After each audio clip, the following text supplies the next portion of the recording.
안녕하십니까. 저는 학생복지처장과 경영대학 학장을 맡고 있는 경영학과의 배승현 교수입니다. 우선 여러분의 교수 임명을 진심으로 축하드립니다.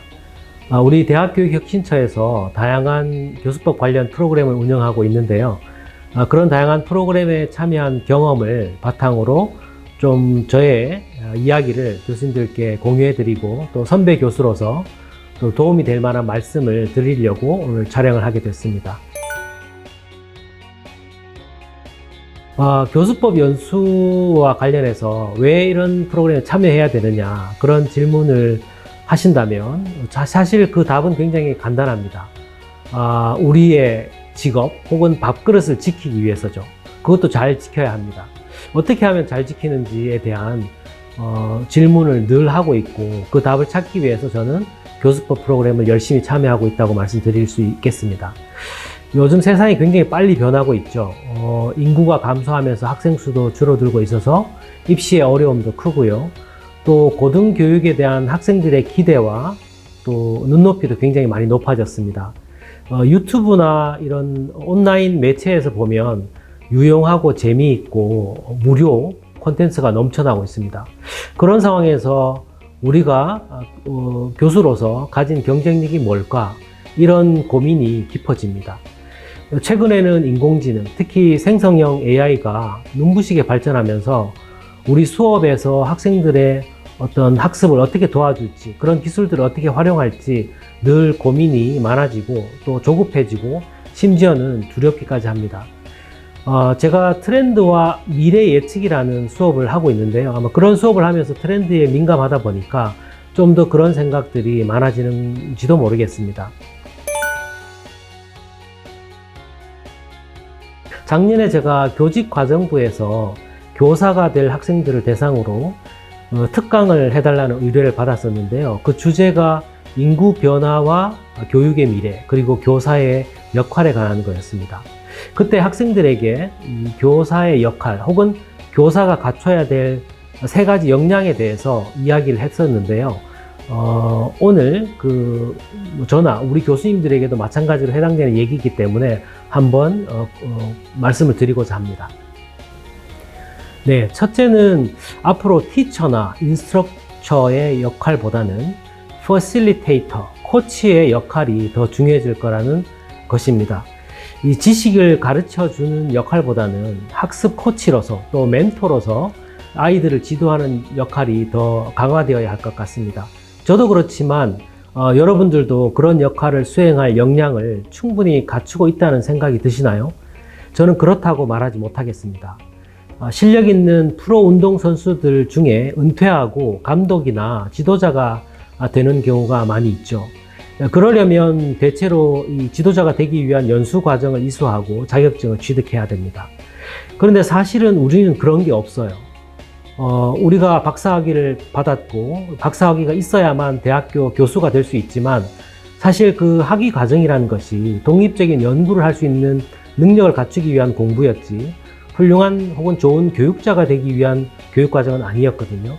그런 면에서 보면은 우리가 교수가 된 이후에도 끊임없이 스스로 자기 개발을 하고 지도나 교수법에 관심을 가져야 되는 게 어쩌면 당연한 거고 이 스스로 하기 힘들기 때문에 이 대학교육혁신처와 같은 대학 본부에서 다양한 프로그램을 준비해 주고 있는데 사실 저는 이게 일종의 직무교육이라고 생각을 합니다. 어떤 면에서 보면 이제 모든 조직에서 그 직무를 잘 수행하기 위해서 변화하는 환경에 맞춰서 스스로를 계속 훈련시키고 교육하는 것들이 필요하죠. 그런 면에서 우리 교수님들께서 대학교육혁신처의 다양한 프로그램에 열심히 참여해 주시는 게 스스로의 경쟁력을 갖추기 위해서라도 꼭 필요하다는 그런 말씀을 드리고 싶습니다. 다음으로는 또 테크놀로지 활용 능력을 계속 키워야 나가야 됩니다. 여러분들도 잘 아시다시피 생성형 AI라든지 에듀테크가 정말 눈부시게 발전하고 있어서 학생들은 또 어려서부터 이 다양한 멀티미디어에 노출되어 있기 때문에 우리가 과거의 이 방식으로 강의 중심으로 수업을 하면 학생들이 학습을 제대로 하기가 어렵죠. 사실 가르치는 일보다는 교수로서의 역할보다는 배울 수 있는 환경을 조성하고 잘 배울 수 있는 방법을 연구하는 것이 콘텐츠 못지않게 중요한 그런 상황이 될 거라고 봅니다. 이 AI 덕분에 이 학습하는 방식도 많이 달라졌기 때문에 우리가 학습하던 방식을 고집해서는 안 된다고 생각합니다. 그리고 셋째로는 이제 뭐 중복되는 이야기일 수도 있지만 평생 학습자가 돼야 한다는 거죠. 우리가 과거에는 학교에서 우리가 배웠던 그 박사 과정을 통해서 배웠던 것들을 이제 교수가 되고 사회에 나와서 써먹는 상황이었지만 사실 사회가 급변하기 때문에 지금 우리가 갖고 있는 자격증이나 공부해왔던 그런 것들이 무용지물이 될 가능성이 높습니다. 그래서 우리가 잘 가르치기 위해서라도 끊임없이 배우는 프로페셔널 스튜던트, 전문적인 학생이 되어야 된다. 그런 생각을 늘 하고 있고 교수님들께서도 그런 것에 좀 유념을 해주시면 좋겠다 이런 생각이 듭니다. 네, 그 미래학자 엘빈 토플러 아시죠? 그분이 퓨처 쇼크라는 책을 썼는데요. 이게 무려 50년도 더 된 1970년에 나온 책입니다. 이 책에서 말 그대로 미래에 대한 예측을 이야기를 하고 있는데요. 거기서 굉장히 저에게 감명을 준 문구가 있습니다. 문맹에 관한 이야기인데요. 그분께서 말씀하시기를 미래의 문맹은 글자를 읽지 못하는 사람이 아니라 배우는 방법을 배우지 못한 사람을 뜻하게 된다. 이런 이야기를 했습니다.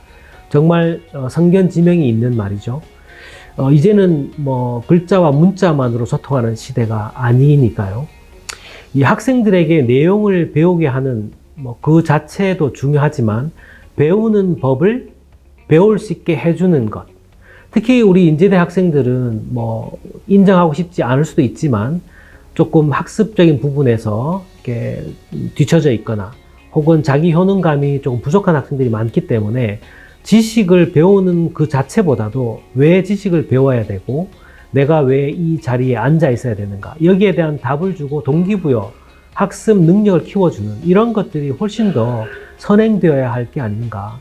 그것들을 누가 도와줄 수 있는가. 우리 교수들이 수업을 할 때 그런 부분까지도 같이 좀 책임져 줘야 되지 않을까.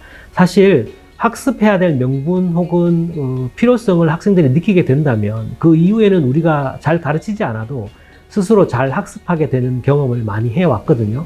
그래서 그런 부분에 대해서 조금 한번 생각해 보시면 어떨까 그런 생각을 합니다. 저는 사실 학생들이 두렵습니다. 그리고 저는 교수들이 동료 교수나 다른 사람을 두려워할 게 아니라 학생을 가장 두려워해야 된다고 생각합니다. 학생은 우리 고객이죠. 어떤 면에서 보면 공급자 혹은 판매자가 고객을 두려워하지 않으면 결코 성공할 수가 없습니다. 학생들 앞에서 부끄러워지는 것이 저는 가장 두려운 일이라고 생각해요.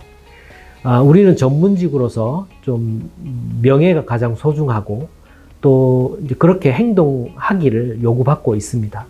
그래서 또 선생님이라고 불리는 데는 그만한 또 책임이 따르는 법이거든요. 단순히 우리가 기술자가 아닌 선생으로서의 좀 역할을 어떻게 하면 잘할 수 있을까? 그러면 지식을 가르치는 인스트럭터보다는 학생들의 미래를 같이 고민해주고 학습이 잘 이루어질 수 있도록 하는 퍼실리테이터로서의 역할을 할 수 있어야 될 것 같고 그러려면 우리가 박사학위 과정이나 다른 데서 배우지 못했던 교수법이나 다양한 학습 방법, 지원 방법에 대해서 같이 고민하는 그런 시간들을 스스로가 계속 만들어 가야 된다고 생각합니다. 제가 2019년에 코로나 직전에 학생 취업처장이 되면서 새롭게 만든 슬로건이 하나 있습니다. 성공 주고 사랑받는 학생 취업처를 만들자. 이런 그 슬로건을 통해서 우리 구성원들을 좀 동기부여하고 또 새로운 일들을 많이 벌이고 또 혁신도 많이 하기 위해서 노력을 했거든요. 저도 여러분들이 이 많은 제자분들에게 성공 주고 사랑받는 그런 교수님들이 되기를 진심으로 바라고 또 그렇게 되시리라고 믿습니다. 다시 한번 교수 임명을 축하드립니다. 감사합니다.